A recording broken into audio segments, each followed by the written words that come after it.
I never thought I'd be the one to have a run-in with a Karen, but here we are. Last month, I moved into Pinewood Estates, a quiet suburban neighborhood with well-maintained lawns and friendly neighbors, well, mostly friendly. I should have known something was off when I first met Patricia Miller during the homeowners orientation meeting. She introduced herself as the HOA board president with such emphasis that you'd think she was announcing herself as the Queen of England. "We maintain very high standards here at Pinewood," she told me, her eyes scanning my casual attire with obvious disapproval. "I hope you'll take the time to thoroughly review our community guidelines. They're quite extensive." I smiled politely and assured her I would, but I could already tell she had me pegged as a potential troublemaker. Little did I know how quickly I'd become the target of her bizarre crusade. The trouble began last Saturday.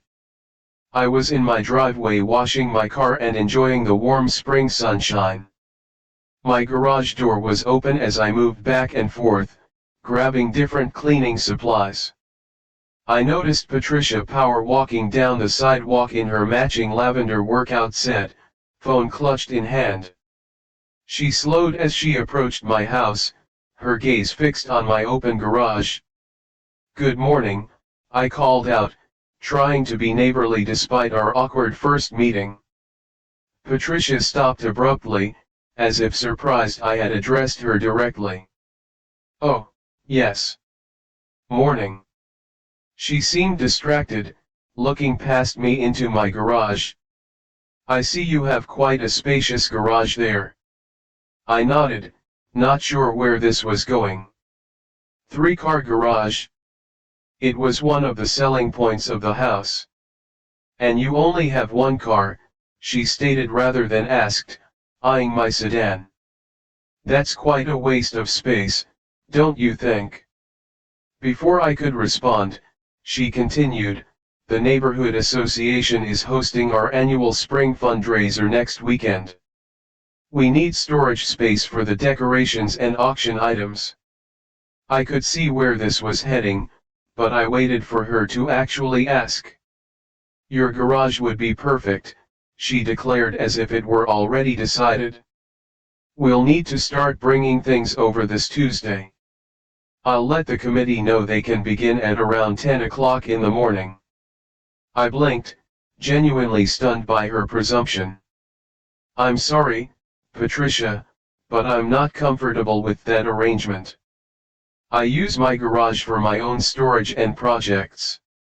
Her smile faltered. "It's for the community. Everyone contributes." "I'm happy to contribute in other ways," I offered. "Perhaps I could help with setup or—" No, she cut me off. "We need the space. The other suitable garages are already being used."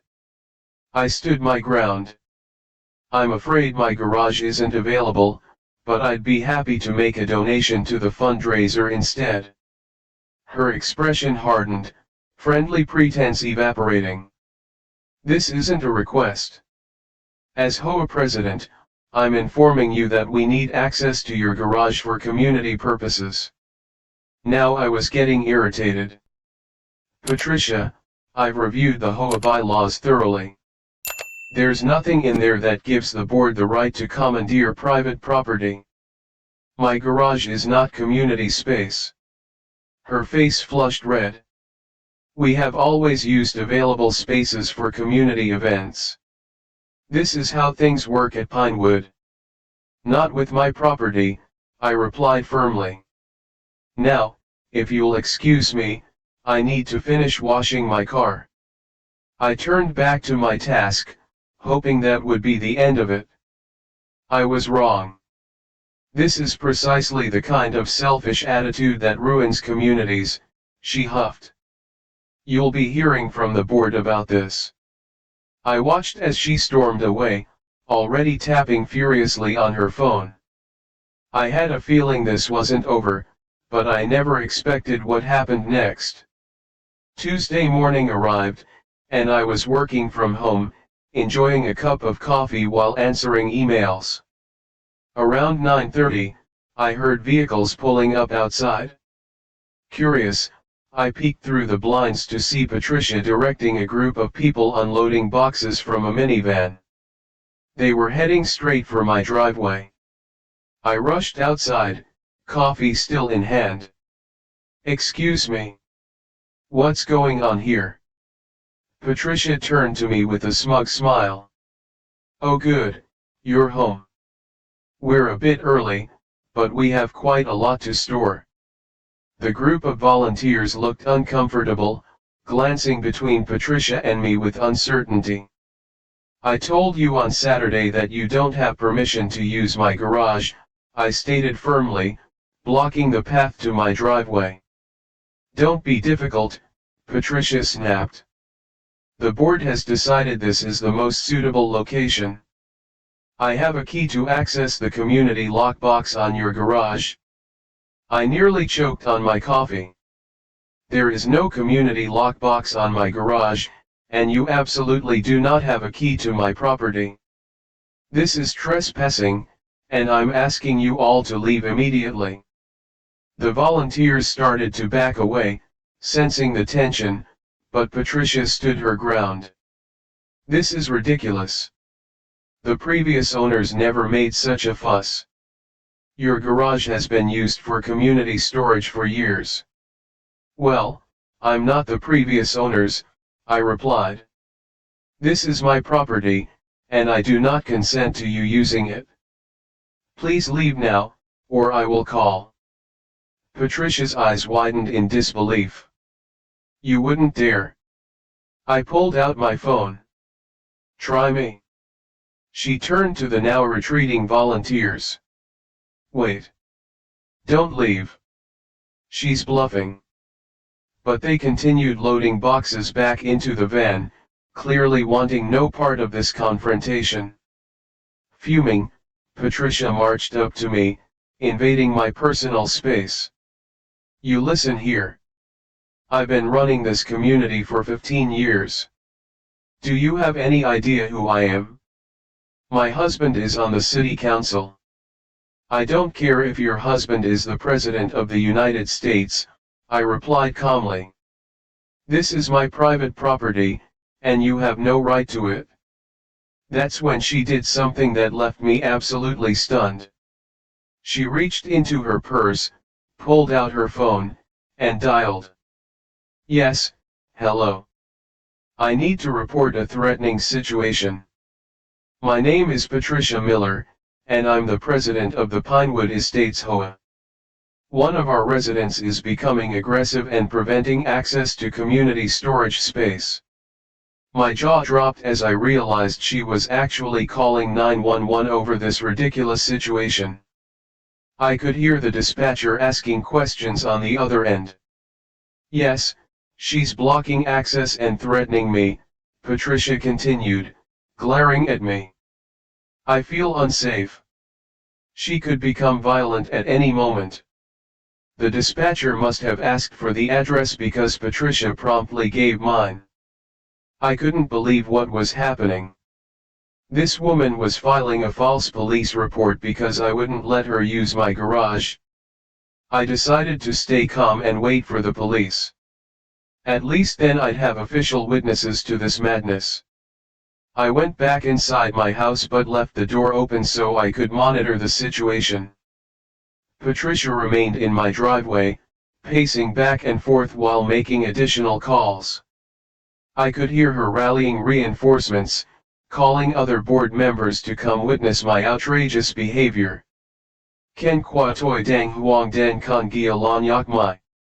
Ban hai viet li noi dung na ji up toi theo van fong yak mai, them da yu ka cho fu hop, dong toi doi ten nan vat va du tuoi trong by viet."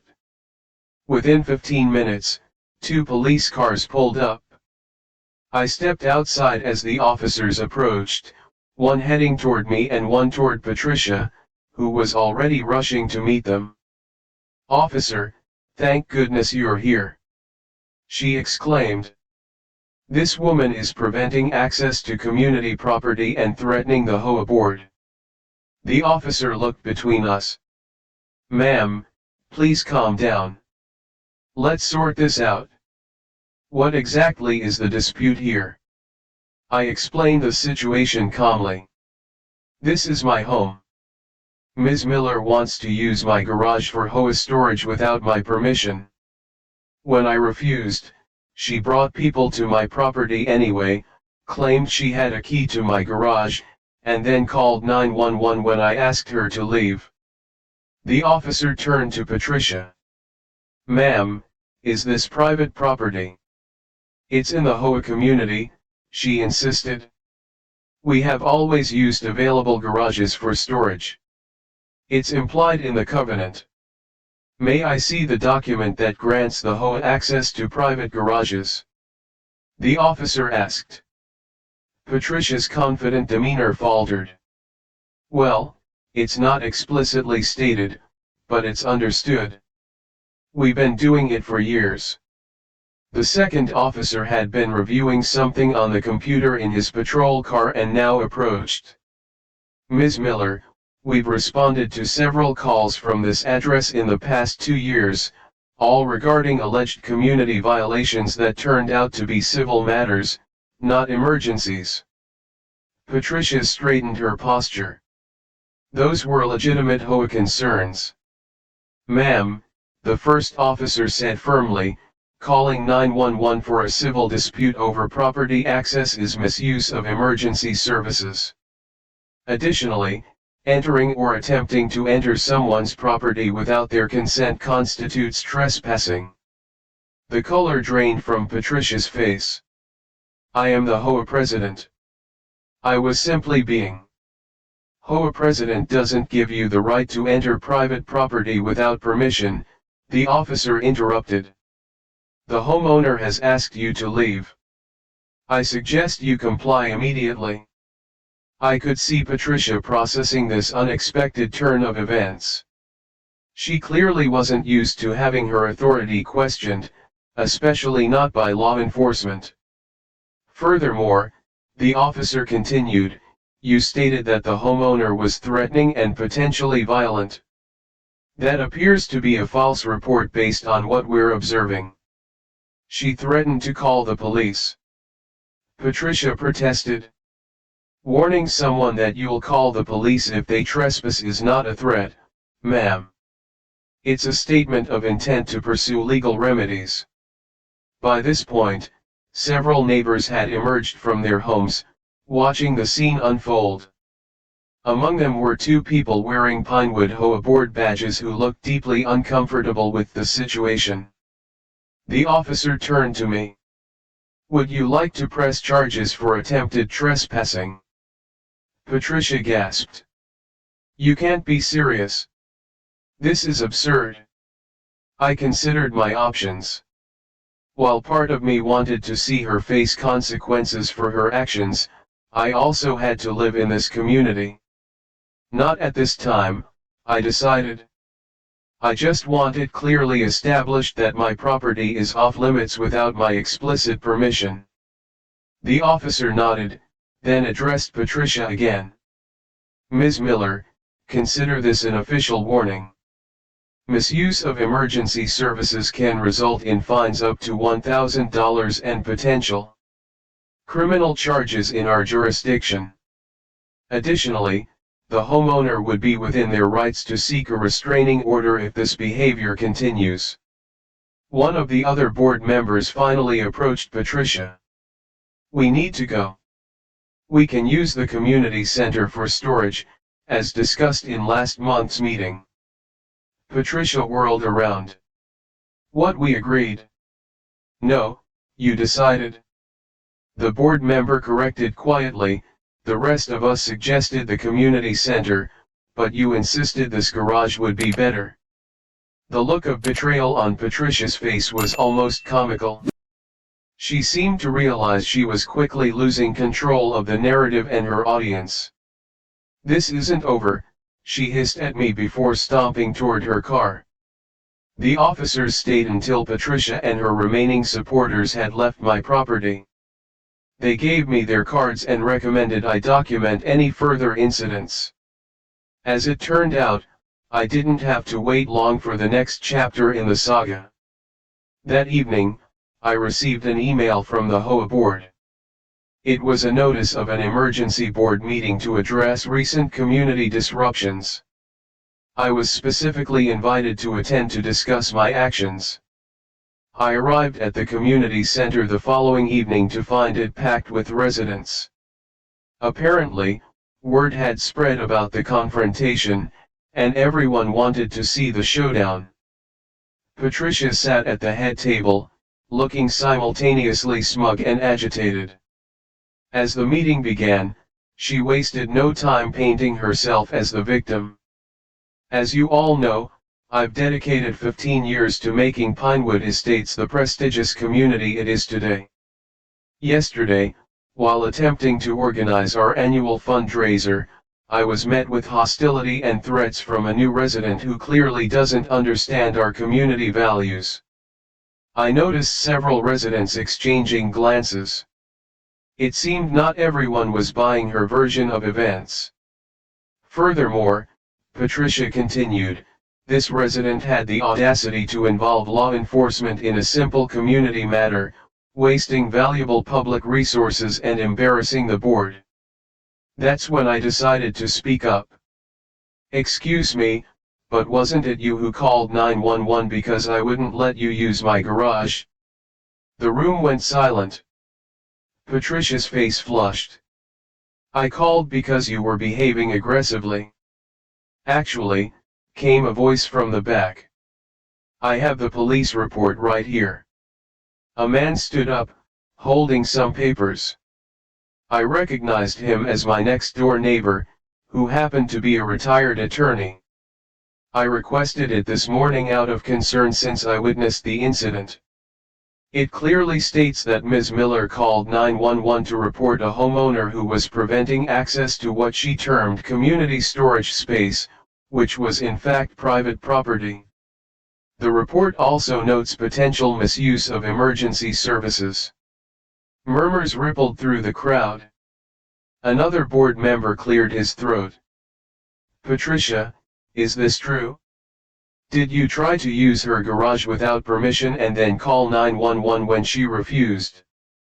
It wasn't like that, Patricia insisted, but her voice had lost its authoritative edge. The previous owners always allowed us to use that garage. She was being unreasonable.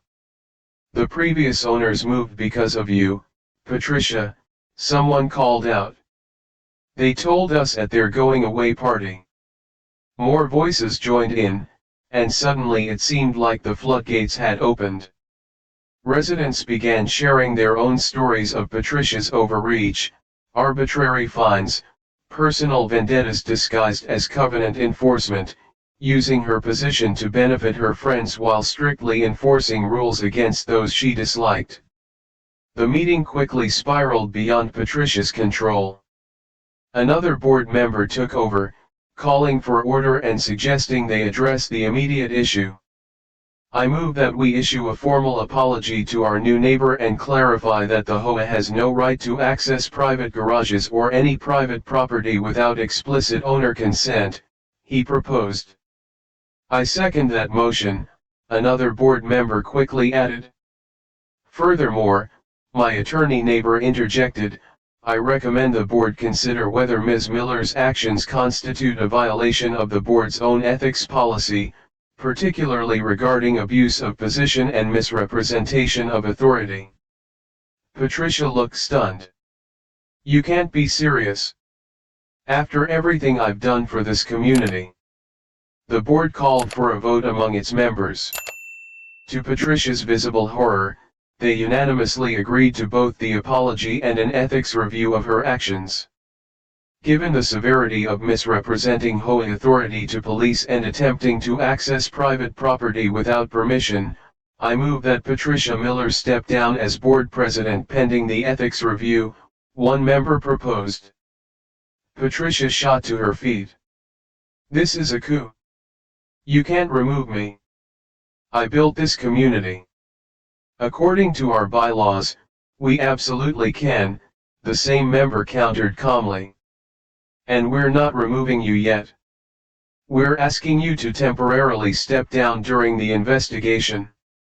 Another vote was called, and again the result was unanimous, with only Patricia herself dissenting. The interim president took over the meeting and addressed me directly. On behalf of the Pinewood Estates HOA, I sincerely apologize for this incident. I assure you that this behavior does not represent our community values, and we will take steps to ensure it doesn't happen again. Brenda sat rigid in her chair, her face flushed with anger and humiliation as the meeting concluded and people began to disperse. She finally spoke, her voice trembling with rage. "Do you have any idea what you've done?" she hissed at me. 15 years of my life dedicated to this community, and you've destroyed my reputation in less than a week. I shook my head. I didn't destroy anything, Brenda. I simply didn't let you use my garage. The following week, I received official notice that the ethics review had been completed. Brenda had been permanently removed from the board, required to pay a $500 fine for misuse of HOA resources, and the board had reported her misuse of emergency services to the city, resulting in an additional $750 fine. As I read the letter detailing these consequences, I happen to glance out my window to see Brenda standing at the edge of my property, staring at my house with an expression of pure disbelief, the official letter clutched in her shaking hand.